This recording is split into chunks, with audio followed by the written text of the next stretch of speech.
శివాయ గురవే నమః. శ్రీ సాయినాథాయ నమః.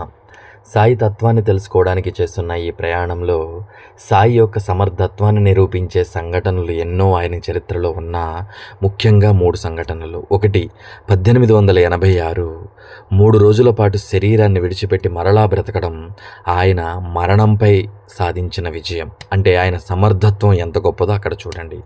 రెండవది, మృత్యువు వెంటాడుతున్న తాత్యాన్ని బ్రతికించి మృత్యు దేవతపై ఆయన సాధించిన విజయం. అంటే ఆయన సమర్థత్వం అక్కడ చూడండి. మూడవది, పడుతున్న పైకప్పును, మసీదు పైకప్పుని శాసించి నిలబెట్టిన ఆయన సమర్థత్వం ఇంకెంత గొప్పదో ఇక్కడ ఆలోచించండి. అలాగే నిర్జీవమైన వస్తువులను కూడా శాసించగలిగే సాయి కన్నా సమర్థుడు ఇంకెవరుంటారు చెప్పండి. కాబట్టి సచ్చిదానంద సర్వ సమర్థ సద్గురు సాయినాథ మహారాజ్కి జై అని మనం పలుకుతున్నామంటే ఆయన ఏదైనా చేయగలడు, ఆయన దేన్నైనా శాసించగలడు, ఆయన నువ్వు కోరుకున్నది ఏదైనా ఇవ్వగలడు. కాబట్టి ఆ సద్గురు మూర్తి